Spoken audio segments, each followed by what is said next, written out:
भी ऐसे ही चल रही है, रेन ऐसे गिर रही है, तो यूं करके बरसात आएगी, आपको अम्ब्रेला यूं करके रखना पड़ेगा। तो ये तो आ गया कॉमन सेंस की बात, बट हमें मैथमेटिकली यहाँ पे चेक करना है। टेंट आप कैलकुलेट कर सकते हो। सिमिलरली रिजल्टेंट कितने एंगल पे है with respect to your A vector and from your B vector कितने एंगल।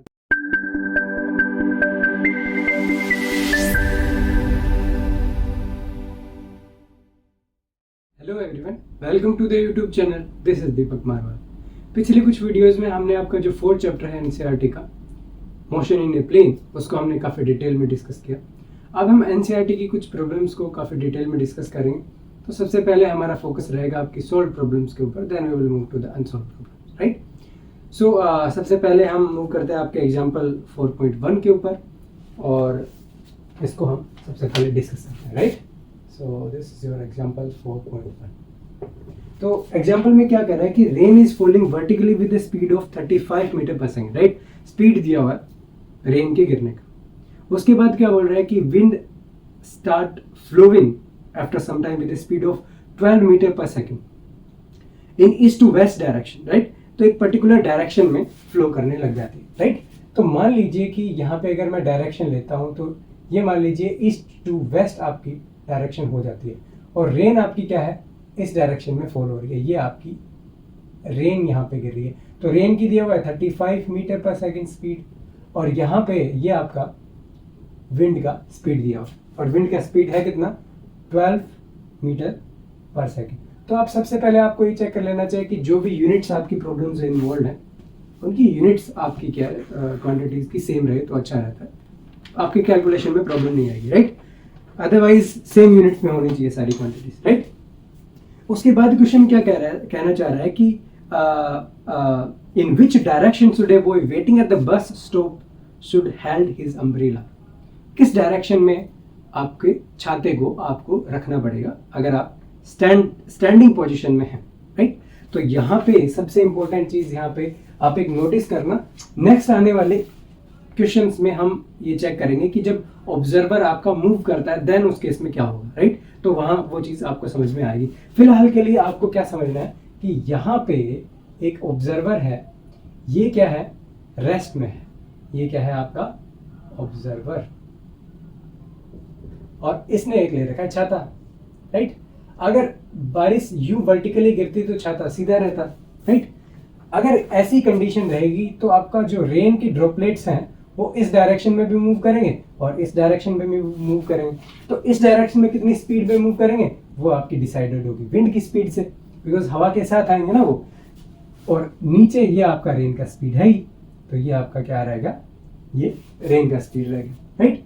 तो हमने देखा क्या था कि अगर किसी ऑब्जेक्ट की जो वेलोसिटी है, अगर उसके ऊपर दो तरीके से वेलोसिटी उसके ऊपर अप्लाई हो रही है, दो डिफरेंट डायरेक्शंस में अप्लाई हो रही है, तो उसका रिजल्टेंट जो है, जो इक्विवेलेंट उसका वेलोसिटी का डायरेक्शन है, वो उन दोनों वेलोसिटी वेक्टर के बीच में कहीं ना कहीं आएगा, राइट। अगर मैं इसको लिखता हूँ वी वेक्टर, राइट। अब ये वी वेक्टर जो है हमें बताना है कि ये भाई ये आपका कितना एंगल बना रहा है, राइट। अब एक और चीज कि अगर आप अम्ब्रेला आपने पकड़ा हुआ है तो ऊपर से जब रेन गिरेगी वर्टिकली गिरेगी तो वैसे रखोगे, और आप हमेशा नोटिस क्या करोगे कि अम्ब्रेला जो है वो आपकी जस्ट अपोजिट डायरेक्शन में होगी रेन की डायरेक्शन, राइट। तो इट मींस आपको क्या है, कॉमन सेंस से भी आप देख सकते हो कि हवा भी ऐसे ही चल रही है, रेन ऐसे गिर रही है, तो यूं करके बरसात आएगी, आपको अम्ब्रेला यूं करके रखना पड़ेगा। तो ये तो आ गया कॉमन सेंस की बात, बट हमें मैथमेटिकली यहाँ पे चेक करना है। हमें चेक करना है कि ये यहाँ पे आपको दिया हुआ है कितना, 12 मीटर पर सेकेंड, और यहाँ पे ये दिया हुआ है कितना आपका 35 मीटर पर सेकेंड। तो ये जो निकल के आएगा v, ये जो है ये आपका, अगर आप छाता रखोगे वर्टिकल के साथ तो ये मेरा क्या होगा, ये मेरा छाता, यहाँ पे मैंने यहाँ पे ये छाता रखा हुआ है, राइट। अब ये छाता कितना एंगल बनाएगा वर्टिकल के साथ, आप बता दीजिए। मान लीजिए थीटा एंगल बन जाएगा, ये एंगल आपका इक्वल हो जाता है, राइट। इसकी जो v वेक्टर है उसको कैसे डिफाइन करोगे, यहाँ पे V W I cap plus V R जो है, लेकिन ये माइनस जे कैप डायरेक्शन में आपकी यहाँ पे जाती है, माइनस वाई एक्सेस में, राइट। या फिर आप एक तरीके से एंगल अगर आप बताना चाहो, ये जो थीटा एंगल है तो हमने देखा क्या था कि tan थीटा जो है that will B VW divided by VR। ये चीज़ें हम देख चुके हैं, ऑलरेडी देख चुके हैं हम सारी चीज़ें। आपके कार्टेशियन कोऑर्डिनेट सिस्टम में कैसे आप एंगल निकालते हो दो वेक्टर्स के रिजल्टेंट, अगर आपको पता है उनका कितना एंगल बनता है तो वो आप tan थीटा से यहाँ से कैलकुलेट कर सकते हो डायरेक्टली। तो सो this will B you can से VW divided by VR, right. तो यहाँ से आपका जो थीटा है वो आपका कितना निकल के आता है tan इनवर्स, VW आपका कितना निकल के आता है 12, और ये आपका 35 आ जाता है। तो ये आपकी कुछ वैल्यू आएगी, आप इसको कैलकुलेट यहाँ पे कर सकते हो। और इसकी वैल्यू आती कितनी है, थीटा जो है वो अप्रोक्स आपका 19 डिग्री निकल के आता है, और 19 डिग्री है ये किसके साथ है, विद वर्टिकल के साथ है। तो ये गलती मत कर देना, ये भी बताना पड़ेगा कि वर्टिकल के साथ आपका जो छाता है वो कितना डिग्री बनाएगा। 19 डिग्री आपको छाता को क्या करना पड़ेगा, टिल्ट करना पड़ेगा, राइट। ओके, तो ये सिंपल सा आपका यहाँ पे आ जाता है। एंगल थीटा निकालना है, डायरेक्टली tan थीटा का आपको फॉर्मूला लगाना है, राइट। तो tan थीटा से आपको क्या करना पड़ेगा, यहाँ से देखिए ये अगर थीटा है तो you all know that this will be the perpendicular to this will be the base, right? So base is nothing but the VR and this is VW, so VW, right? तो ये basic tan theta का formula है Cartesian coordinate system का, आप निकाल सकते हो result. तो मेन पॉइंट यहाँ पे क्या था कि ये केस में फिलहाल हम ऑब्जर्वर को रेस्ट में रख रहे हैं, राइट। जब मूव करेगा तब देखेंगे कि क्या होगा चीज, उसको भी हम आगे आने वाली एक प्रॉब्लम रहेगी उसमें आपको काफी अच्छे से समझ आएगा, राइट। ओके, तो रिजल्टेंट वेलोसिटी के जस्ट अपोजिट डायरेक्शन में आपका जो छाता है वो रहना चाहिए, देन ओनली आप जो रेन है उसको स्टॉप कर सकते हो। तो ये तो बेसिक सा एक सवाल था, राइट। अब हम मूव करते हैं नेक्स्ट क्वेश्चन के ऊपर, राइट। तो नेक्स्ट क्वेश्चन है आपका, यहाँ पे बोल सकते हो एग्जाम्पल 4.2। ये काफी इंटरेस्टिंग यहाँ पे प्रॉब्लम होने वाली है। ये प्रॉब्लम क्या कह रही है कि हमें अगर A वेक्टर और B वेक्टर, दो वेक्टर दिए हुए, उनका रिजल्टेंट निकालना है, राइट। बट और उनके बीच का एंगल भी हमें पता है और उन दोनों का मैग्नीट्यूड भी हमें पता है। तो अब जैसे बेसिकली तो हम बात करते क्या है, किस बारे में बात करते हैं कि ये मान लीजिए मेरा B वेक्टर हो जाता है कुछ इस तरीके से, और ये मेरा A वेक्टर हो जाता है। और तो यहाँ से हम क्या करते हैं, पैरेललोग्राम मैं अगर यहाँ पे लगाता हूँ तो बेसिक सी बात है, यहाँ पे आपको क्या मिलता है, ये A हो गया, ये B हो गया, ये भी आपका B वेक्टर हो गया, ये भी आपका A वेक्टर हो गया। यहाँ से ये जो निकल के आया ये आपका क्या निकलता है, रिजल्टेंट निकलता है।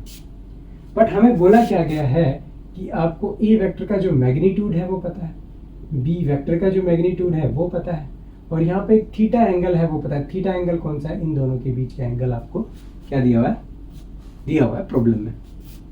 लेकिन आपको क्या निकालना है, आपको ये निकालना है और इसका क्या बताना है, डायरेक्शन भी आपको यहाँ पे बताना पड़ेगा कि किस डायरेक्शन में R है, राइट। अब A भी तो ठीक है, R का डायरेक्शन कैसे बता सकते हो, आपको ये एंगल बताना पड़ेगा ना कि A वेक्टर जो है R के साथ कितना एंगल बनाता है। तो ये वाला एंगल अगर आप बता देते हो, या फिर आप एक काम करो कि B R के साथ कितना एंगल बना लेता है, ये वाला बता दीजिए।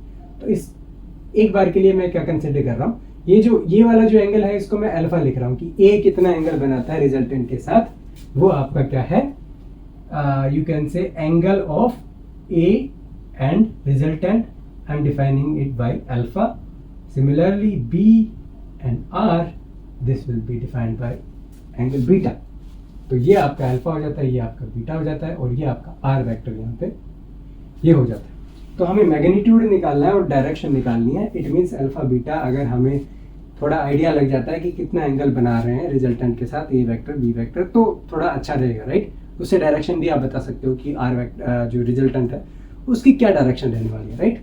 सबसे पहले बात करते हैं मैग्नीट्यूड की, राइट। हमें इस लाइन का मैग्नीट्यूड निकालना है।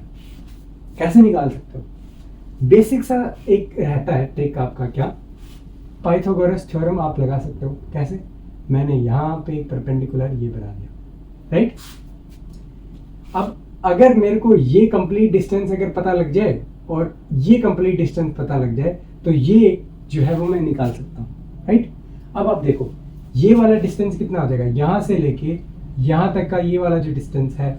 अब देखिए ये एंगल थीटा है, तो ये एंगल भी आपका थीटा होगा, सिंपल सी बात है। और ये आपका क्या है, ये बी यहाँ ना लिख के, मैं बी आपका यहाँ लिख देता हूँ, राइट राइट। अब ये यहाँ पे बी है, ये एंगल थीटा है, तो सिंपल सी बात है, ये आपका क्या हो जाता है, ये वाला जो वैल्यू है ये आपका क्या हो जाता है, बी कोस ऑफ थीटा, और ये वाला आपका क्या हो जाता है, ये हो जाता है B sine of theta. Simple सी बात। तो अब इसको आप क्या करो, इसकी वैल्यू क्या आई, अगर ए वेक्टर है तो ये भी मैग्नीट्यूड ए आ गया, राइट। तो अगर आप इस टोटल को देखते हो तो आप क्या कह सकते हो कि आपका जो आर है इसका जो स्क्वायर रहेगा that will be the sum of base and this perpendicular. Base में क्या है, बेस में ए है, प्लस में ये वाला डिस्टेंस आपका क्या हो जाता है, बी कोस ऑफ थीटा हो जाता है, और इसका स्क्वायर करना है आपको, प्लस परपेंडिकुलर का स्क्वायर करना है, परपेंडिकुलर आपका कितना है, बी साइन थीटा हो जाता है, तो इसका भी आपको क्या करना है, स्क्वायर करना है। तो आर स्क्वायर का वैल्यू आपका यहाँ पे कितना निकल के आता है, सिंपल सी बात है, A square plus B square cos square theta plus 2ab cos theta, और प्लस यहाँ पे B square sine square theta. तो ये चीज़ आप देख सकते हो, ये आपकी बन जाती है E।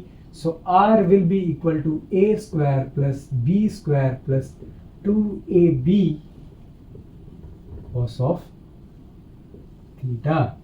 तो ये वाला एक काफ़ी इंपॉर्टेंट यहाँ पे रिलेशन निकल के आता है, और इसको बोलते भी हैं कुछ, इसको बोलते हैं आपका cosine, law of cosine for resultant vector. Because यहाँ पे रिजल्टेंट वेक्टर की वैल्यू हम निकाल रहे हैं, हमें ए पता है, बी पता है, और इन दोनों वेक्टर्स के बीच में कितना एंगल निकल रहा है वो भी पता है, तो आप मैग्नीट्यूड निकाल सकते हो किसका, रिजल्टेंट वेक्टर का। तो काफ़ी इंपॉर्टेंट ये रिलेशन है, ये रिलेशन हमेशा आपको क्या रखना है, ध्यान रखना है। इसको हम आगे जो है काफ़ी कॉम्प्लेक्स प्रॉब्लम में भी यूज़ करेंगे, राइट। तो ये जो क्वेश्चन है आपका एक तरीके से थ्योरी का ही पार्ट आप कह सकते हो, एक मेन कंसेप्ट है जिसको एक प्रॉब्लम के उसके अंदर हम डिस्कस कर रहे हैं, राइट। ओके, अब बात आती है कि इस अल्फा और बीटा वगैरह के बारे में हमें थोड़ा आइडिया लग जाए तो अच्छा रहेगा, राइट। अब देखिए, मैंने बोला कि ये आपका बी साइन थीटा है, पर एक तो आप यहां से भी देख सकते हो कि ये अल्फा एंगल है, ये आर है, तो अगर ये आप निकालोगे this also will be equal to, this one will be R cos of alpha and this will be R sine of alpha. तो ये जो बी साइन ऑफ थीटा है वो किसके इक्वल आ गया आपका, ये आपका आ गया आर साइन अल्फा के ऊपर, और यहां से आपको रिलेशन क्या मिलता है कि R divided by sine theta will be equal to, यहाँ पे आपके पास आ जाता है B divided by sine alpha, right. अब एक चीज हो रहा है कि हमने अल्फा की बात कर दी, अब हम बात करते हैं बीटा की, राइट। तो इसके लिए हम क्या करते हैं, एक यहाँ पे एक परपेंडिकुलर में बना देता हूँ, आपको समझ आ जाएगा कि मैं परपेंडिकुलर यहाँ पे क्यों बनाने की ट्राई कर रहा हूँ, राइट। अब यहां से हमने बोला कि आपका ये जो बीटा है ये आपका एंगल है किसके बीच में, रिजल्टेंट और बी वेक्टर के बीच में। तो अगर ये वाला एंगल बीटा रहेगा तो इसके जस्ट जो पैरेलल लाइंस अगर कट करते हैं किसी एक लाइन को, तो ये वाला एंगल भी आपका क्या हो जाता है, बीटा हो जाता है, राइट। ये एंगल भी आपका बीटा हो गया और ये आपका बी है, राइट। तो अगर ये एंगल बीटा है और ये एंगल आपका अल्फा हो जाता है, राइट, तो इस लाइन की वैल्यू क्या होगी, अगर मैं इसको, इस लाइन को लेट्स से ओ एन बोल देता हूँ, राइट, तो इसकी वैल्यू क्या हो जाती है, let's say this one is M, right. तो इस लाइन की वैल्यू कितनी हो जाएगी, this is A, this is alpha, तो ये सबसे बड़ी आर्म हो जाती है इस ट्राइंगल की, it means this is nothing but the perpendicular, right. तो ये आपका क्या हो जाएगा, this will be A sine of alpha, right. So this is A sine of alpha. Similarly यहाँ पे एक एंगल बीटा है, ये सबसे बड़ी आर्म है, this will be the perpendicular, so you can say this will be the B sine of beta. यहां से भी आपको एक रिलेशन मिलता है, क्या मिलेगा यहां से आपको देखने को मिलेगा कि a divided by sine of beta will be equal to b divided by sine of alpha. और अगर इन दोनों इक्वेशंस को अगर आप कंबाइन करोगे तो आपको क्या मिलेगा, r divided by sine of theta will be equal to b divided by sine alpha will be equal to A divided by sine of beta. तो ये जो रिलेशन है इसको हम बोलते हैं साइन रिलेशन। जैसे ये ऊपर वाला जो था वो कोसाइन रिलेशन था, और इसको हम बोलते हैं cosine relation for angle, right. ये रिजल्टेंट का आ गया और ये एंगल के लिए आ गया। सिमिलरली अगर आप यहाँ से tan अल्फा की वैल्यू चेक करो तो उसके लिए भी आप एक रिलेशन निकाल सकते हो कि tan alpha will be equal to perpendicular divided by the base, so this will be b sin of theta divided by a plus b cos of theta, right. तो ये भी आपके पास एक इंपॉर्टेंट रिलेशन हो जाता है जो कि अल्फा और थीटा को रिलेट करता है। या फिर आप कह सकते हो कि अगर आपको a b की वैल्यू पता है और थीटा की वैल्यू पता है तो आप अल्फा की वैल्यू यहाँ से कैलकुलेट कर सकते हो, राइट। ओके, और आपका जो बीटा है that will be theta minus alpha, simple सी बात है, राइट, बिकॉज यहाँ पे alpha plus beta that will provide us theta value, right. तो अल्फा पता लग गया तो बीटा अपने आप यहाँ पे पता लग जाता है, alpha plus beta is going to be equal to theta. Okay, तो यहाँ पे हमें तीन तरीके के रिलेशन मिलते हैं। तो एक तरीके का रिलेशन ये है जहाँ पे आप रिजल्टेंट को डिफाइन करते हो, राइट। सिमिलरली यहाँ पे आप एंगल को डिफाइन करते हो, आप अल्फा की वैल्यू निकाल सकते हो if you know R and theta. Similarly अगर आपको अल्फा की वैल्यू पता है you can also calculate the related quantities, like if you know b, if you know theta, you can also calculate beta value, right? And this is a direct relation for alpha. तो ये जो तीनों relation है काफ़ी important role play करेंगे जब हम आगे की जो प्रॉब्लम्स हैं उनको सोल्व करेंगे। तो काफ़ी कॉम्प्लिकेटेड प्रॉब्लम्स में भी आप अप्लाई करोगे, राइट। तो ये आपको एक तरीके से आप कह सकते हो कि आप जितना याद रखोगे उतना आपके लिए अच्छा रहेगा ये फॉर्मूला। सिंपल सी बात है, याद करने के लिए जो है ये तो सिंपल है फॉर्मूला। आप साइन का ध्यान रखिएगा, this is a plus sign not negative sign, right. Similarly इन फॉर्मूला में अगर आप देखोगे सो आर आपका रिजल्टेंट है, उसके कोरेस्पोंडिंग एंगल आपका क्या है, थीटा है, बिकॉज दोनों के ए और बी के बीच का जो एंगल है that is theta, so R divided by sine theta. कुछ इस तरीके से आप याद रखो। सिमिलरली इस केस में थोड़ा उल्टा हो जाएगा, कैसे, this will be equal to be divided by corresponding angle of a with resultant which is alpha, so b divided by sin alpha और a divided by sin beta। तो ये थोड़ा सा क्या होता है, एक तरीके से आप ध्यान रखना कि थोड़ा अपोजिट होता है। ये b divided by sin beta नहीं होता है, this is b divided by sin alpha and this is a divided by sin beta। तो ये थोड़ा कंफ्यूजन ना हो जाए उसके लिए ये आप थोड़ा अपना ट्रिक लगा के या कुछ भी करके आप ये जो है ये आप फॉर्मूला याद रखो, ये वाला भी याद रखो, और ये तो सिंपल फॉर्मूला है, कोई दिक्कत नहीं है, राइट। तो अगर आपको अगर रिजल्टेंट का डायरेक्शन निकालना होगा तो काफ़ी इजी रहेगा, अल्फा बीटा एंगल अगर आप कैलकुलेट यहाँ से कर सकते हैं, राइट। तो ये काफ़ी इंटरेस्टिंग प्रॉब्लम था, ये वाला जो था सेकंड आपका प्रॉब्लम था। और जस्ट लाइक ये एक कंसेप्ट है, अगर आपको ए और बी के अगर आपको मैग्नीट्यूड दिया हो, डायरेक्शन ना दिया हो, बट उनके बीच का एंगल थीटा दिया हो तो रिजल्टेंट आप कैलकुलेट कर सकते हो। सिमिलरली रिजल्टेंट कितने एंगल पे है with respect to your A vector and from your B vector कितने एंगल पे है, तो these we will define with angle alpha and beta. Okay, तो ये आपका यहाँ पे जो प्रॉब्लम था वो कंप्लीट हो जाता है।